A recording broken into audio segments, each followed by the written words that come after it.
Olá, vamos começar hoje a falar de filosofia estoica. Dentro dessa semana eu vou apresentar para vocês as linhas bases dessa filosofia tão antiga e ao mesmo tempo tão moderna, tão inserida nos dias atuais. E o que é ser um estoico? A filosofia estoica está datada do século 2, 3 a.C. É uma filosofia do período helenístico, um período de grande efervescência da cultura em Atenas e também de grandes negócios. A cidade, ela vivia de negócios. Então, borbulhava os negócios na cidade, borbulhava a cultura que era dominada pela aristocracia, né? E o criador do estoicismo, conta-se, era um comerciante muito rico, chamado Zenão de Cítio. Ele estava transportando uma grande mercadoria com muito valor pelo mar e entrou numa tempestade, naufragou e perdeu tudo. E foi parar em Atenas, pobre, sem nada. E um belo dia, ele estava numa livraria, procurando um livro para ler, e ouviu a palestra do livreiro, que estava falando sobre a filosofia socrática. Ele se apaixonou por aquela filosofia. Ficou tão encantado que depois foi perguntar para o livreiro onde ele conseguiria um mestre, porque ele queria se aprofundar na filosofia. E foi apresentado a Crates de Tebas, que era um filósofo cínico. Lembre que cínico naquela época não é o cinismo de hoje, aquela pessoa dissimulada e mentirosa. Cínico naquela época eram as pessoas que pautavam o desapego material, o desapego completo.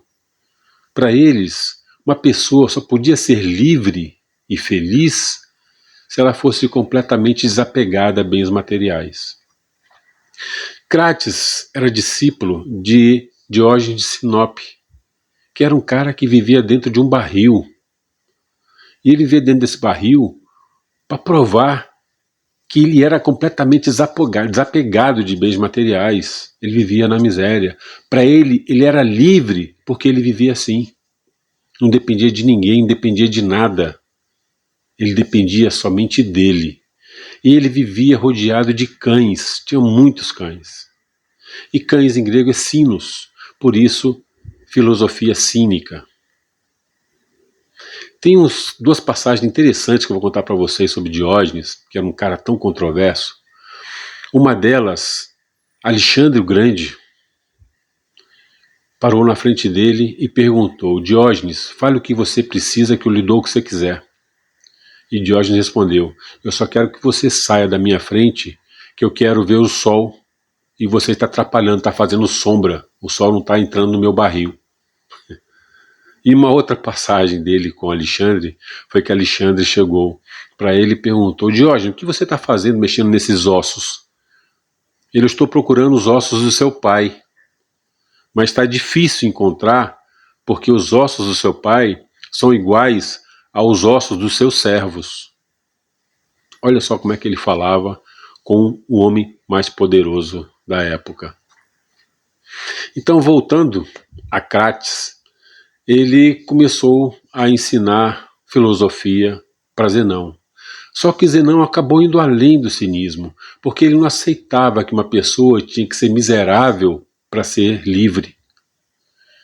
Ele acreditava que uma pessoa ser feliz, ser livre, ela tinha que estar de acordo com a razão da natureza. Porque para ele, o universo, o cosmos, existia uma razão.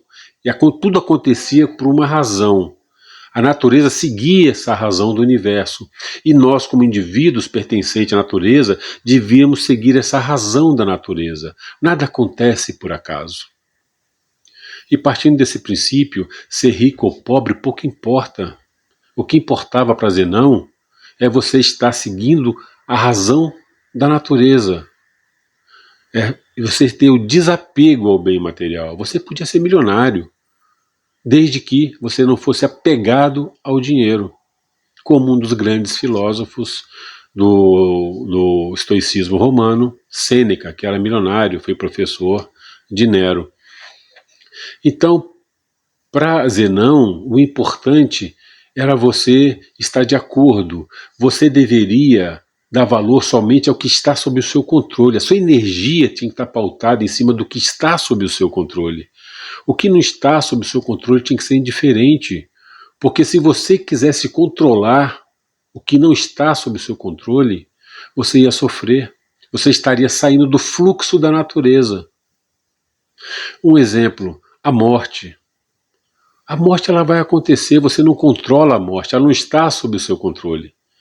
Então, se você tentar controlar a morte, você vai sofrer. Mas você pode controlar como você vai viver.